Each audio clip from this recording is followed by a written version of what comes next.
Shalom.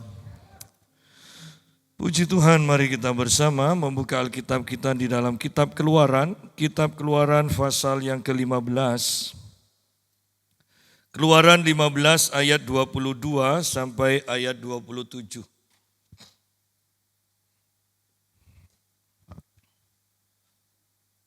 Musa menyuruh orang Israel berangkat dari Laut Teberau. Lalu mereka pergi ke padang gurun Syur. 3 hari lamanya mereka berjalan di padang gurun itu dengan tidak mendapat air.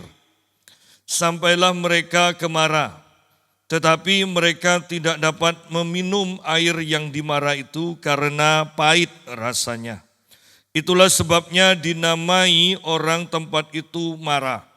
Lalu bersungut-sungutlah bangsa itu kepada Musa, kata mereka, apakah yang akan kami minum?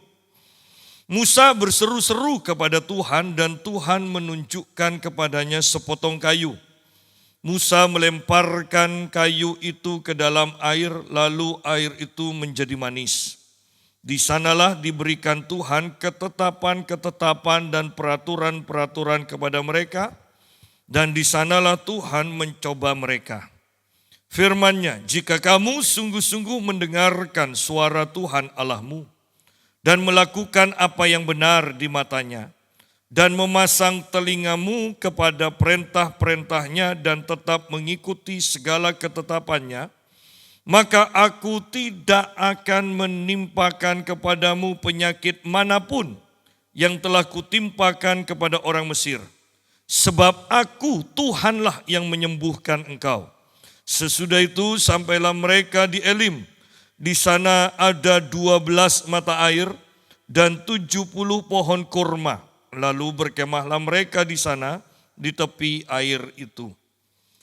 Nah, di sini Tuhan memperkenalkan dirinya sebagai Jehovah Rafa, Tuhan penyembuh. Saya percaya bahwa Tuhan sedang berkarya di tengah-tengah kita dan Tuhan menyembuhkan banyak penyakit yang kita alami. Tuhan akan melenyapkan rasa sakit dan kelemahan di tubuh kita. Dan kita akan membahas kembali di sini tentang Tuhan yang menyembuhkan.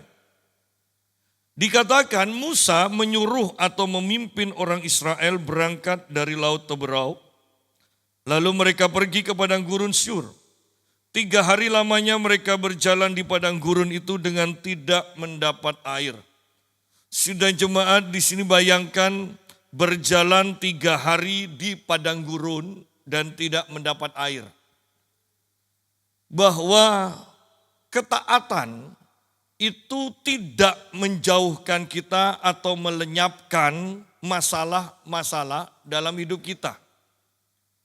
Tetapi kita tahu di akhir cerita bahwa masalah-masalah itu pun akhirnya juga akan terselesaikan. Jadi ketika kita menghadapi masalah, hati, pikiran kita harus dipenuhi dengan pikiran bahwa masalah ini pun akan terselesaikan. Ya, jangan sampai kita itu berpikir kita akan mati dengan masalah ini. Ya. Oleh karena itu, di sini firman Tuhan mengajar kepada kita. Ketika bangsa Israel menuruti perintah Musa, mereka mengadakan perjalanan, Musa memimpin perjalanan. Perjalanan itu ternyata bukan perjalanan yang menyenangkan. Itu adalah perjalanan yang penuh kekurangan, ya kan? Kan ini yang terpenting. Di padang gurun dalam perjalanan kurang air. Tidak mendapatkan air. Ya. Dan mereka berjalan selama 3 hari. Bayangkan ketika mereka itu dalam kekurangan, kemudian mereka itu menemukan air. Wow, itu senang. Tetapi kemudian ketika diicip, loh airnya kok pahit. Wah, itu kecewa kembali. Dan kekecewaan ini mereka lampiaskan, dikatakan ayat 24, dengan bersungut-sungut. Lalu bersungut-sungutlah bangsa itu kepada Musa. Kata mereka, apakah yang akan kami minum? Ya. Nah, kalau kita perhatikan bangsa Israel, itu selalu kita itu sampai hafal dengan kehidupan bangsa Israel. Yaitu bersungut-sungut. Ya. Gereja pun kalau tidak hati-hati karena kita adalah Israel rohani, maka kita juga akan gampang terjebak untuk melampiaskan, untuk mengungkapkan sikap yang bersungut-sungut. Ya. Sehingga mungkin dengan maksud baik, beberapa pendeta sekarang saling jiplak khotbah. Ya, saling jiplak khotbah karena beberapa pendeta mengkhotbahkan hal yang sama yang saya lihat di YouTube. Iman yang benar dan iman yang besar dan iman yang benar. Ini bukan hanya disampaikan satu pengkhotbah, beberapa pengkhotbah bisa plek sama. Ya, saling jiplak. Enggak apa-apa. Daripada khotbah tidak ada bahan. Ya, mereka saling jiplak. Tetapi yang saya tekankan, mereka itu mengajarkan hal yang salah dengan tujuan menghibur, dengan tujuan menguatkan. Ya, saya katakan hal yang salah. Dan ketika saya sampaikan hal ini di Surabaya pun ada yang protes kepada saya. Mereka tetap menganggap ini khotbah yang benar. Ya, jadi khotbah yang menyampaikan iman yang besar adalah ketika kita berdoa kepada Tuhan, Tuhan menjawab kita. Iman yang benar adalah ketika kita berdoa kepada Tuhan, Tuhan tidak menjawab doa kita, kita tetap bersyukur. Ya. Saya berpikir, saya orangnya orang yang praktis. Bagi saya, iman yang besar itu iman yang benar. Iman yang benar itu pasti iman yang besar. Ya. Kalau iman besar pasti dijawab oleh Tuhan. Doa yang tidak dijawab oleh Tuhan itu doa yang tidak benar. Iman yang tidak benar. Karena kitab Yakobus mengatakan, kamu berdoa tapi tidak dijawab karena engkau mau melampiaskan hawa nafsumu. Berarti doa yang tidak benar. Ya. Kalau doa yang benar, Alkitab katakan, mintalah maka akan diberi. Ya. Carilah kamu akan mendapat. Ketoklah pintu akan dibuka. Bayangkan betapa konyolnya Tuhan kita ketika mengatakan begini. Sampai sekarang kamu belum minta apapun juga kepadaku.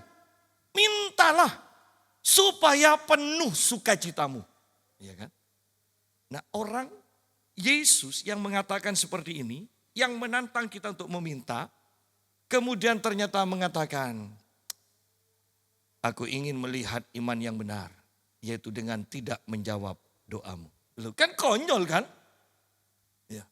Tuhan sendiri yang menantang untuk kita minta, tetapi ketika kita minta, Tuhan tidak menjawab dan mengatakan, buktikan bahwa imanmu sungguh-sungguh iman yang benar. Kan konyol. Tidak tersirat sedikit ada penolakan di sana, di dalam perkataan Tuhan Yesus. Sampai sekarang kamu belum minta apapun juga di dalam namaku. Mintalah supaya sukacitamu penuh.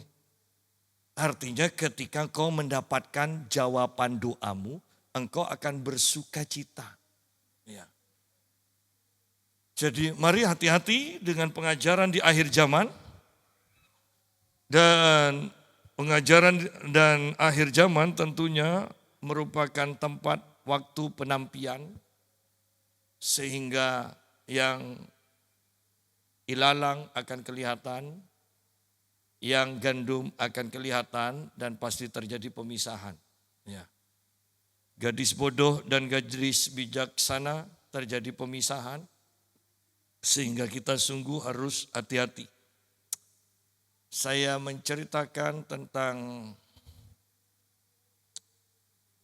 gereja-gereja besar di kota-kota besar yang begitu banyak sekarang dipenuhi bahkan pelayan-pelayan Tuhannya dengan gerakan LGBT.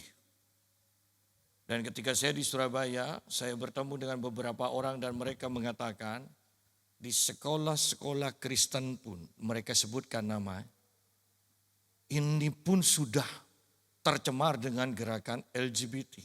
Kemudian yang satu nyaut lagi, mending itu. Sekolah ini, dia bilang, ada perkumpulannya bahkan. Ada perkumpulannya, mereka sering mengadakan pertemuan LGBT. Sekolah Kristen ya, di Surabaya. Jadi hati-hati, jangan bangga Anda menyekolahkan anak di sekolah Kristen yang terkenal. Jangan-jangan. Nah, jangan-jangan. Nanti Anda tidak punya keturunan selanjutnya. Ngerti maksud saya kan? Ya, kalau laki ketemu laki, perempuan ketemu perempuan kan tidak mungkin. Anda punya cucu tidak mungkin. Ya. Jadi hati-hati, ini akhir zaman, segalanya mungkin. Pak, tidak mungkin anak saya. Kita sekarang berhubungan, ini berbicara tentang roh. Kalau sudah roh, sepandai apapun, otaknya buntu. Ya, ingat, Anda perhatikan orang-orang yang radikal-radikal itu, memangnya mereka orang-orang bodoh. Tapi kok bisa ya gini, kok jadi bodoh ya? Nah kan kita sering katakan begitu, sampai gregetan. Kenapa? Karena kita sedang berbicara roh yang menutupi pikiran mereka. Ya, hati-hati, ini akhir zaman. Ayo kembali kepada pembahasan kita. Ayat 24, lalu bersungut-sungutlah bangsa itu kepada Musa. Kata mereka, apakah yang akan kami minum? Ya, mereka bersungut-sungut kepada pemimpin. Seorang pemimpin memang adalah pribadi yang harus kuat. Ya. Karena ketika orang-orang yang dipimpinnya bersungut-sungut, mereka jarang berani bersungut-sungut kepada Tuhan. Ya. Biasanya mereka bersungut-sungut kepada pendetanya, kepada pemimpinnya. Ya. Rakyat Indonesia bersungut-sungutnya kepada presidennya. Ya. Mereka jarang yang bersungut-sungut kepada Tuhan, kepada Allah, kepada Allah, apa segala macam. Pokoknya jarang. Tetapi pasti bersungut-sungutnya kepada pemimpin. Ya, jadi tidak usah rebutan jadi pemimpin supaya Anda tidak menghadapi persungutan terus-menerus. Ya. Lalu bersungut-sungutlah bangsa itu kepada Musa. Kata mereka, apakah yang akan kami minum? Musa berseru-seru kepada Tuhan. Dan Tuhan menunjukkan kepadanya sepotong kayu. Nah, lihat respon Musa adalah benar. Ketika bangsa Israel bersungut-sungut kepadanya, menyampaikan keluhan-keluhannya, Musa membawa ini kepada Tuhan.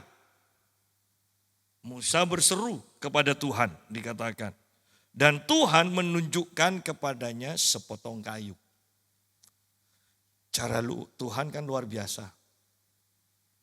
Tidak ada air, sekarang ada air tapi pahit, tidak bisa diminum, penyelesaiannya hanya kayu. Ya.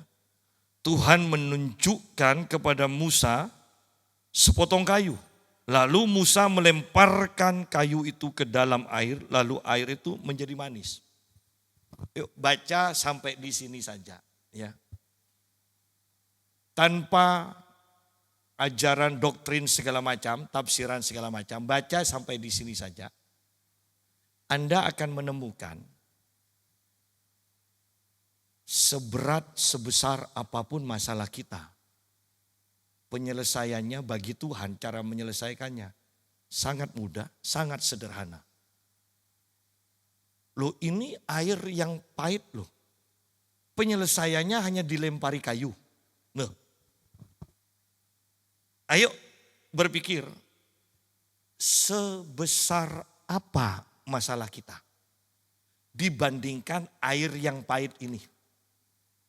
Ini kalau manusia yang menyelesaikan air yang pahit ini, mereka harus mendatangkan berbagai macam peralatan, mereka harus meneliti, mereka harus mengadakan lagi penelitian, mereka mendatangkan ahli mungkin dari luar negeri, ya, biayanya mahal. Bisa selesai? Bisa. Bisa tidak selesai? Bisa juga. Tetapi yang pasti memakan waktu yang panjang, ya, memakan biaya yang banyak. Dan bandingkan dengan cara Tuhan, hanya kayu dilempar selesai. Apakah masalah kita serumit air yang pahit ini? Kalau mau jujur. Bahkan penyakit kita yang kita alami pun. Masalah keuangan yang kita alami. Besar, iya. Tetapi saya percaya tidak serumit ini. Ya. Dan kalau hal yang rumit ini, ya, bayangkan 3 hari tidak dapat air. Kemudian dapat air, airnya pahit. Kemudian 2 juta orang bersungut-sungut. Nah, itu kan tambah gopoh kan? Ya. Untungnya Musa ketika menghadapi persungutan 2 juta orang, responnya itu benar. Dia langsung berseru kepada Tuhan. Bayangkan kalau gopoh. Ya. Iya. Kalau gopoh, Anda misalnya punya anak atau cucu kemudian jatuh luka. Kalau Anda gopoh, bingung. Mungkin mau ngambil obat merah, keliru alkohol loh.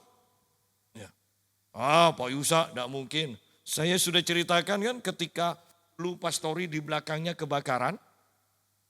Itu papi membungkus sesuatu pakai spray yang besar. Dan saya tanya, itu apa Bi? Ini surat-surat penting. Wah, dibawa lah. Ya keluar. Selesai kebakarannya selesai.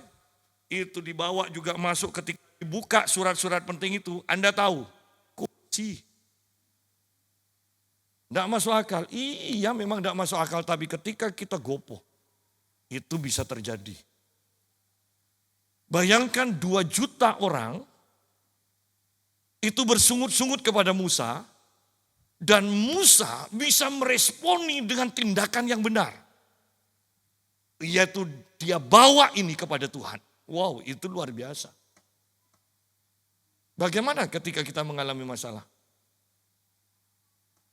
Ketika kita gopoh, utang harus hari ini juga harus dibayar. Apakah kita cari Tuhan atau cari teman, kenalan? Bagaimana kalau kita divonis kanker stadium akhir? Apakah kita cari Tuhan lah atau kita langsung, aduh dokter mana yang hebat? Ya. Mending kalau mencret cari dokter yang hebat. Kalau sudah kanker stadium akhir, tidak usah cari dokter yang hebat. Ya, tinggal keyakinan aja masuk surga atau neraka, selesai sudah. Ya, walaupun nanti kita bicara tentang mujizatnya. Ya, tetapi yang saya mau tekankan adalah ketika kita mengalami masalah yang berat, yang besar, seringkali respon tindakan kita selanjutnya salah. Bersyukur di sini Musa, tindakannya, responnya benar. Dia langsung kepada Tuhan. Bagaimana dengan kita? Respon yang benar. Tetapi kembali kepada pembahasan yang lebih awal. Ingat, bagi Tuhan, seberat apapun masalah kita, penyelesaiannya sederhana. Hanya kayu. Ketika kayu itu dilempar, ya, ketika kayu itu dilempar, air itu menjadi tawar, menjadi manis, bisa diminum. Bicara apa kayu? Bicara salib. Bukankah Alkitab katakan di dalam perjanjian baru, berita tentang salib itu adalah kebodohan bagi orang-orang yang memang ditentukan untuk binasa.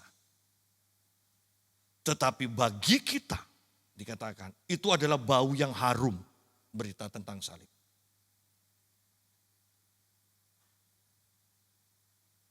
Kalau tidak percaya, berandai-andai bagi orang yang tidak percaya. Ketika Musa mengambil kayu itu dan dia katakan, seandainya Musa masih katakan begini, ayo siapa yang percaya? Kayu ini kalau saya lemparkan ke air yang pahit, air pahit itu akan menjadi tawar atau menjadi manis. Ya. Itu kalau Musa sampai mengatakan seperti itu, saya percaya kepala dari Musa itu benjol semua. Ya. Orang-orang pasti akan ambil batu untuk melempari Musa. Sudah 3 hari tidak minum, sekarang masih mau guyon lagi. Iya kan? Masih mau guyon lagi. Kayu dilempar bisa, air ini jadi bisa diminum. Iya kan? Kan bikin mangkel itu. Berita tentang salib. Berita tentang kayu. Ingat di Alkitab Perjanjian Baru itu salib disebut kayu. Karena memang dari kayu. Ya. Berita tentang salib adalah kebodohan bagi orang yang ditentukan untuk binasa. Tetapi bagi orang yang ditentukan untuk mengalami kehidupan, berita salib adalah bau yang harum. Bau yang menyenangkan. Apapun masalahmu akan selesai ketika engkau bawa kepada kayu salib. Seseorang yang saya layani, sampai sekarang saya layani. Dia mengatakan begini, Pak Yusa, ternyata kuasa darah Yesus itu hebat ya. Saya membaca bukunya Benny Hinn tentang darah Yesus. Dan saya deklarasikan atas diri saya, oh hari ini Pak Yusa, saya tidak berhalusinasi. Dia bilang. Hebat ya ternyata darah Yesus. Dan kebenarannya memang seperti itu. Saya bayangkan kalau orang ini yang saya layani ini yang mengatakan hebat setelah membaca bukunya Benny Hinn. Kalau dia sampai baca bukunya, kalau tidak salah John White atau siapa itu, tentang darah Yesus. Dia akan terperangah melihat kesaksian-kesaksian yang ada di buku itu. Bahkan Luka pun ketika disebutkan darah Yesus, ada Luka yang langsung nutup sendiri. Itu kuasa darah Tuhan Yesus. Itu buku sangat dahsyat, bukunya kecil sekali. Ya. Nah, berita-berita seperti ini, atau bahkan pengajaran tentang dahsyatnya darah Yesus, dahsyatnya salib Yesus, itu tidak semua orang bisa menerimanya. Mereka akan mentertawakan, mereka akan katakan itu bohong, mereka akan katakan tidak mungkin. Ya, mereka ditentukan untuk binasa. Tetapi bagi kita umat Tuhan, salib, ingat. Ada bahkan beberapa buku yang bahas 7 hal yang terjadi di salib. Pertukaran-pertukaran yang terjadi di salib. Minimal yang harus kita ketahui. Dari orang berdosa menjadi orang benar. Itu pertukaran. Ya, yang terjadi di salib. Di sini pun kan sama. Dari air pahit menjadi air manis. Air yang tidak bisa diminum menjadi air yang bisa diminum. Masalahmu yang akan membawa engkau kepada kematian. Ketika dibawa kepada salib. Itu pun bisa berubah menjadi masalah yang membuat manusia rohmu bahkan itu bisa melompat-lompat kegirangan. Bukan putus asa lagi. Selalu ada perubahan ketika masalah kita dibawa kepada salib. Salib itu mempunyai kuasa. Darah Yesus mempunyai kuasa. Seringkali hal ini tidak diajarkan di dalam gereja. Sehingga jemaat tidak mempunyai iman lagi kepada salib, kepada kuasa darah Yesus. Padahal banyak hal yang bisa diubahkan dengan darah Yesus. Banyak hal yang bisa diubahkan dengan salib Yesus. Dosa saja yang tidak ada seorang pun bisa menyelesaikan masalah dosa. Bisa diselesaikan oleh salib kok. Jadi dengan hal yang seperti itu, kita tahu tidak ada masalah yang tidak bisa terselesaikan oleh salib Kristus. Dengan kayu, apapun masalah kita, ketika diperhadapkan kepada Tuhan, saya mau tekankan, Tuhan tidak pernah direpotkan oleh kita. Setiap kita memperhadapkan kepada Tuhan masalah sebesar apapun, saya membayangkan Tuhan berkata, tidak ada yang lebih besar lagi. Bisakah Anda melihat dari sudut pandang Tuhan? Tidak ada yang mustahil bagi Tuhan. Tidak ada yang terlalu sukar bagi Tuhan. Semuanya mudah. Ayo kita mulai mengenal Tuhan kita. Sehingga kita mulai mempunyai pikiran yang benar tentang Tuhan. Dan seperti apa yang kita pikirkan, itu yang kita akan ucapkan. Seperti apa yang kita ucapkan, itu yang akan kita terima. Ketika kita melihat Tuhan yang seperti ini. Apapun masalahmu, engkau pasti punya iman. Ini pun pasti diselesaikan oleh Tuhan.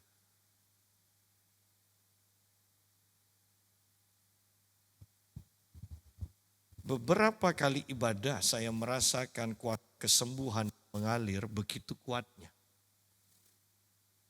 Dan ini akan terus berlanjut. Bahkan ketika seorang pelihat menyampaikan pada saya Jumat yang lalu ketika saya di Surabaya, saya menyampaikan firman Tuhan. Tetapi setelah saya menyampaikan firman Tuhan, saya dipeluk. Dan pelihat ini katakan luar biasa. Bukan sayanya yang dia lihat, luar biasa Pak Yusa, gerejanya Pak Yusa. Ketika Pak Yusa khotbah, saya melihat gereja Pak Yusa itu dipenuhi dengan api. Bukan api kebakaran, tapi api kemuliaan Tuhan itu memenuhi seluruh gereja. Saya percaya bahwa ini waktu kegerakan Tuhan yang saya mau katakan sempat terhenti, ini sedang dimulai lagi. Saya katakan pada istri saya begini, sejak Pastor Terence itu menubuatkan saya dan mendeklarasikan bahwa Tuhan menetapkan saya sebagai rasul. Saya tidak pernah memperkenalkan hal itu karena itu masih untuk Indonesia itu tabu, ya. Saya tidak pernah memperkenalkan diri sebagai rasul, padahal dulu sekitar berarti 10 tahunan lebih ya di Bali, ya. Di Bali ketika saya melayani konferensi kenabian bersama para nabi, Pastor Andrew Celia itu sudah berkata, Tuhan mengalihkan engkau kepada pelayanan kerasulan dari pelayanan kenabian. Dan saya mendiamkan itu terus, saya tidak memperkenalkan diri.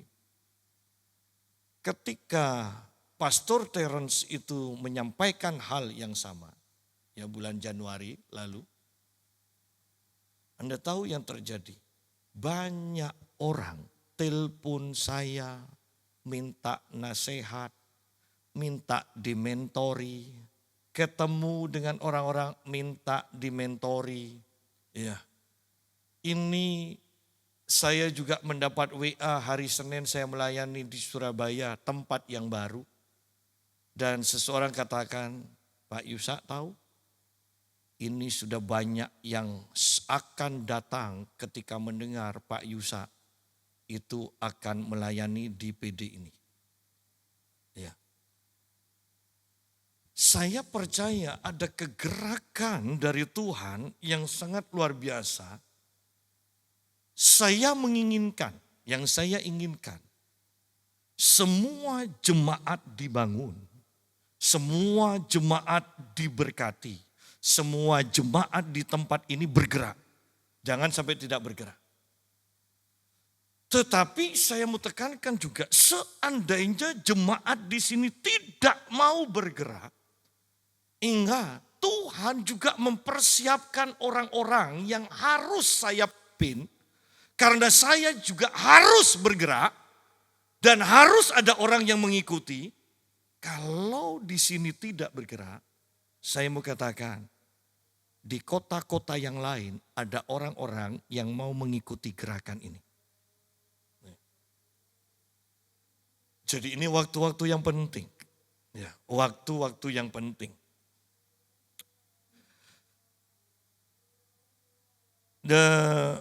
Saya bertemu dengan seorang MP, satu orang hamba Tuhan MP KPPS. Dan dia memperkenalkan saya begini.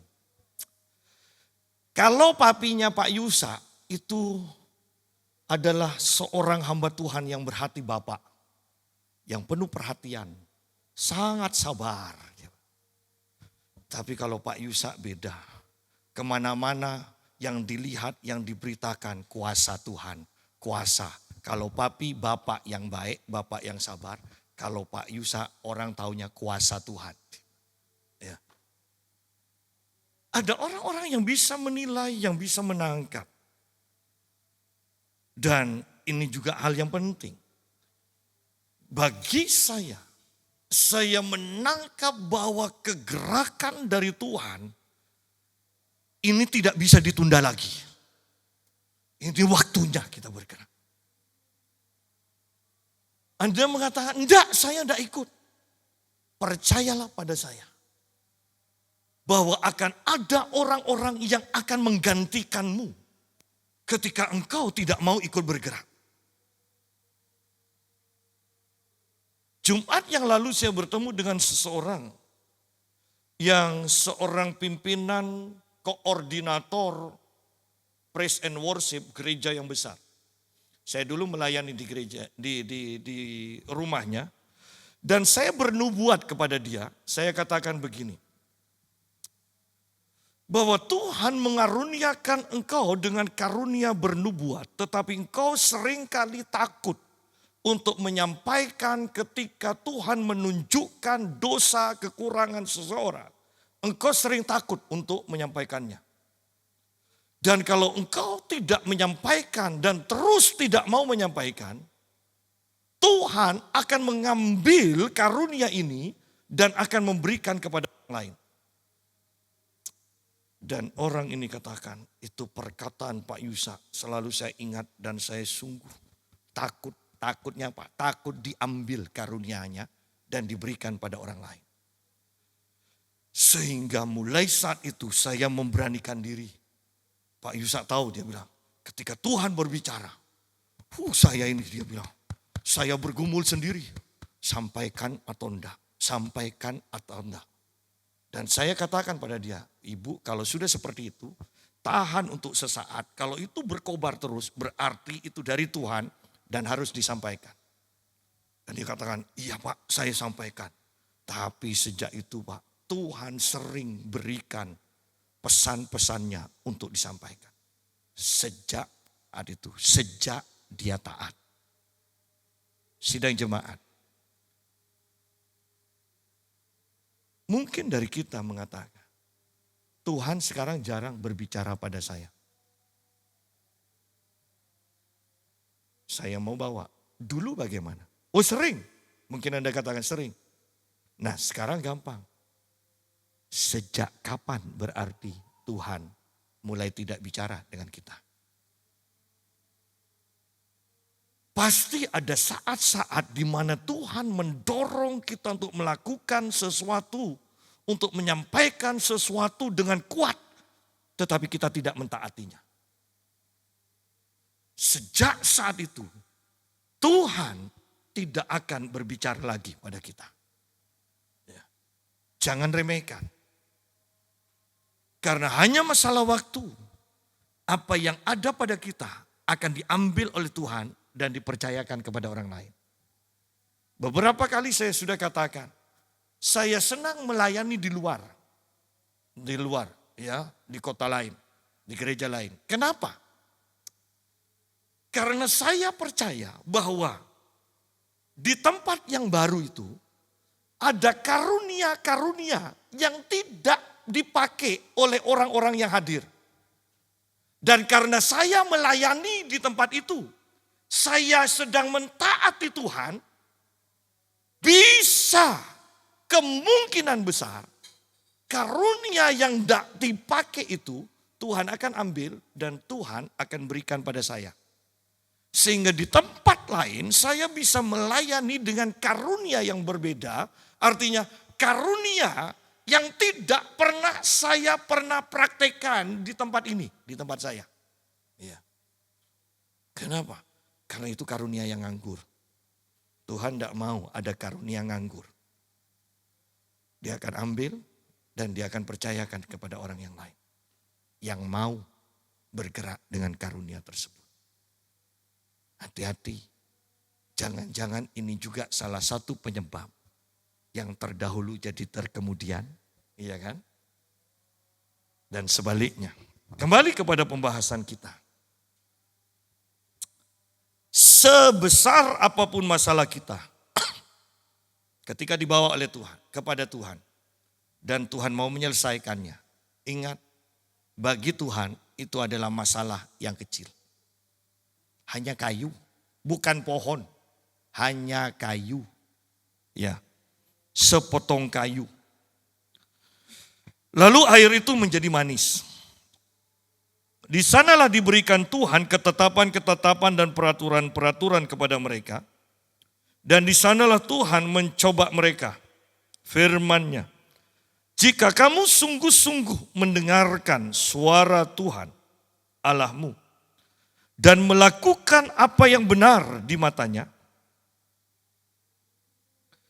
Dan memasang telingamu kepada perintah-perintahnya, dan tetap mengikuti segala ketetapannya, maka aku tidak akan menimpakan kepadamu penyakit manapun yang telah kutimpakan kepada orang Mesir, sebab aku Tuhanlah yang menyembuhkan engkau. Bahwa ketika kita mendengar suara Tuhan dan mentaatinya, dan setia tetap mendengar suara Tuhan dan terus mentaatinya, Tuhan berjanji segala penyakit yang dialami oleh orang lain yang ditimpakan kepada bangsa-bangsa lain itu tidak akan ditimpakan kepada kita. Alkitab mengatakan diampuninya dosanya dan disembuhkannya. Bahwa ketika kita tidak mentaati firman Tuhan, maka kita sudah berdosa. Ketika kita berdosa, kita mendatangkan penyakit pada diri kita sendiri. Sehingga kembali penyakit itu pun penyelesaiannya dengan kayu, dengan salib. Karena dosa. Dosa hanya bisa diselesaikan oleh karya salib. Dan baru ingat bahwa ketika engkau datang kepada salib, bukan hanya keselamatan yaitu mati nanti masuk surga, tetapi dengan karya salib itu pun engkau bisa mendengar oleh bilur-bilurku engkau telah disembuhkan. Bahwa dari salib itu pun terdengar suara. Oleh bilur-bilurku engkau telah disembuhkan. Masih belum cukup ketika Yesus ada di atas kayu salib.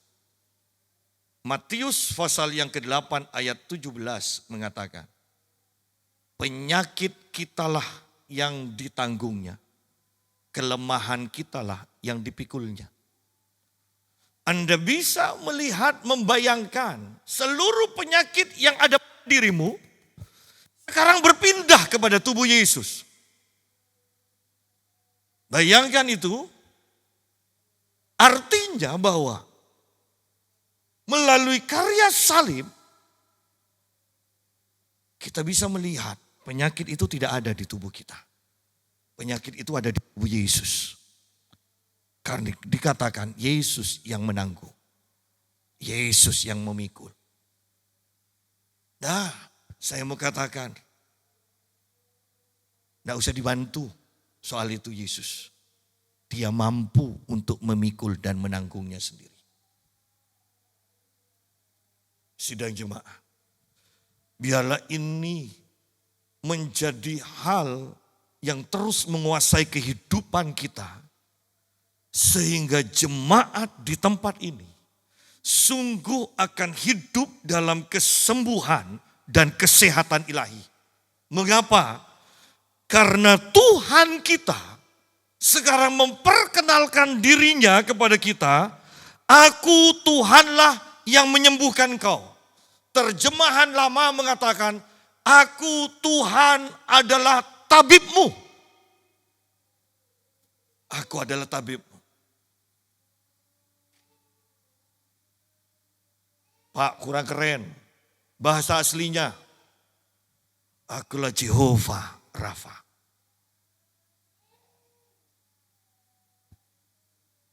Ayo berpikir kembali. Kalau Tuhan yang mengatakan, akulah penyembuh. Dia bukan spesialis jantung. Dia bukan spesialis tulang. Akulah penyembuhmu. Itu melingkupi seluruh macam penyakit. Dan ini kalau di dunia persilatan, ya, ini tabib yang mencoba segala macam racun dicobakan kepada tubuhnya sendiri. Untuk mencari obatnya. Yesus mengambil seluruh penyakitmu. Dia letakkan di tubuhnya sendiri. Dan dia mempunyai obatnya sendiri. Oleh bilur-bilurku, engkau telah disembuhkan. Apapun penyakit. Biarlah firman ini bekerja dengan kuat di dalam manusia roh kita, membangkitkan iman kita. Apapun penyakitmu, Yesus yang menanggungnya. Pak, tubuh saya sering lemah. Kekuatan saya mulai melemah. Dan segala kelemahanmu, Yesus juga yang pikul. Sehingga kita bisa mengatakan seperti Kaleb. 45 tahun sudah berlalu. Dulu umurku 40 tahun. Sekarang 45 tahun berlalu. Kekuatanku tetap sama. Mengapa? Karena Kaleb melihat Gunung Hefron, janji Tuhan. Dia melihat fokus pada janji Tuhan. Bagi kita sekarang, saya mau katakan, ketika engkau fokus kepada salib, tubuhmu akan sehat, tubuhmu akan kuat. Sidang jemaah, ini yang Tuhan sediakan. Saya mau katakan begini, kan sayang kalau disediakan itu tidak kita pakai. Kita aja kalau makan-makan prasmanan ada sisa kan sayang kan ditinggalkan. Ya minta tas kresek aja. Iya bawa pulang. Kan sayang. Saya mau katakan begini. Bahkan seandainya ada 3 bumi yang dipenuhi manusia semuanya. Karya Tuhan Yesus lebih dari cukup. Apalagi hanya 1 bumi. Kan sayang, Yesus sudah menanggung semuanya. Tapi kita, Tuhan mintalah yang kanker saya ajaklah Tuhan. Kasihan, Tuhan sudah nanggung banyak penyakit. Kan sepertinya seperti itu. Tetapi kalau kita biarkan Tuhan sendiri yang menanggung, saya mau katakan, dia lebih dari sanggup. Tidak perlu bantuan kita. Anda dibebaskan. Anda disembuhkan. Jangan seperti orang kusta yang bertanya, Tuhan, maukah Engkau menyembuhkan aku? Tidak perlu ditanyakan lagi. Kepada orang kusta pun Yesus katakan, aku mau, jadilah tahir. Bagaimana dengan penyakit kita kalau Anda masih bertanya kepada Tuhan? Kira-kira Tuhan akan menjawab apa? Tuhan tetap akan menjawab, aku mau, jadilah sembuh. Aku mau, jadilah sembuh. Kenapa? Karena di sini dikatakan, sebab aku Tuhanlah yang menyembuhkan engkau. Aku Tuhan adalah tabibmu. Apapun penyakitmu, engkau disembuhkan. Saya percaya akan ada kesembuhan demi kesembuhan, penciptaan demi penciptaan. Engkau yang sudah menanti-nantikan janji Tuhan dan mengatakan capek Tuhan, mustahil ini terjadi. Saya mau katakan sesuai dengan firman Tuhan, penyelesaiannya hanya kayu. Artinya mudah bagi Tuhan dan itu pasti dikerjakan Tuhan. Akan banyak kesaksian di tempat ini. Akan banyak kesaksian tentang karya Tuhan yang kita alami. Kesembuhan, mujizat, penciptaan demi penciptaan. Itu akan kita saksikan karena kita mengalami. Ya. Ayat 27. Sesudah itu sampailah mereka di Elim. Ya. Sesudah itu sampailah mereka di Elim. Permainan kata di dalam Alkitab ini luar biasa. Tadi hanya sepotong kayu menyembuhkan. Ya. Menyembuhkan, memulihkan air yang pahit. Sekarang sampailah mereka di Elim. Elim itu artinya pohon besar. Nah, sekarang pohon besar. Ya.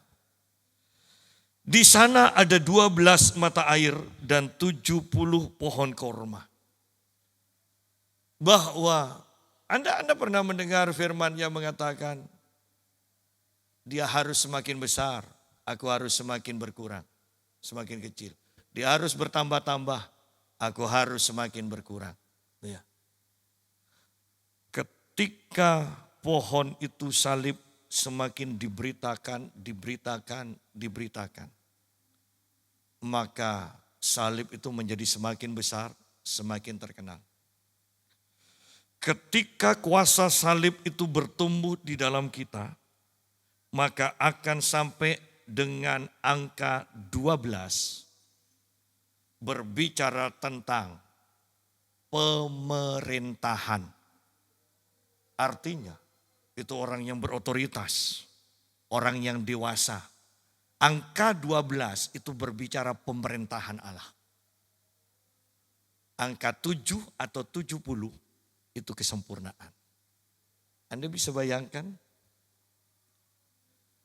bahwa bukan hanya hidup kita diubahkan, tetapi kita akan hidup di dalam 12 mata air dan 70 pohon korma. Saya sederhanakan.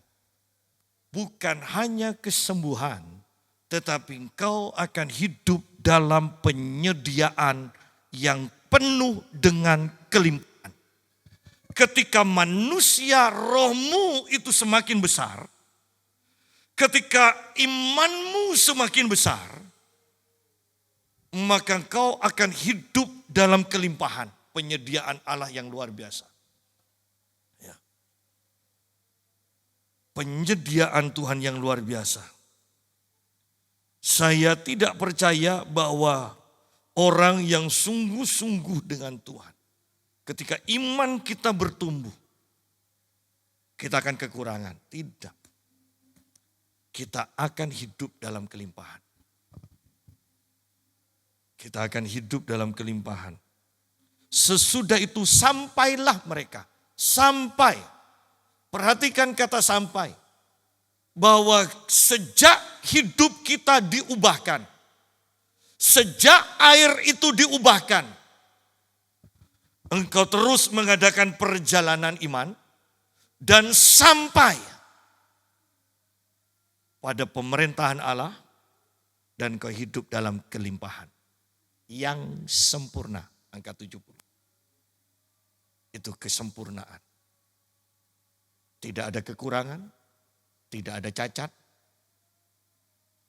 tetapi kelimpahan yang sempurna. Yesus katakan, aku datang untuk memberikan hidup dan hidup yang berkelimpahan. Biarlah iman kita menjangkau apa yang Tuhan janjikan ini.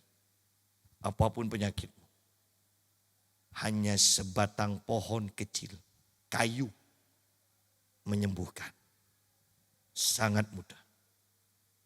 Secara khusus dari awal Tuhan katakan pada saya, masalah sesak nafas, masalah ulu hati yang sering sakit, Tuhan sedang sembuhkan di waktu ibadah ini.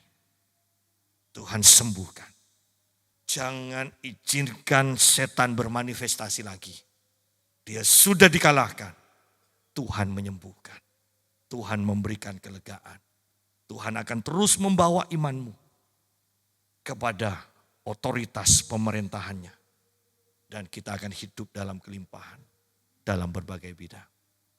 Tuhan memberkati. Mari kita berdoa.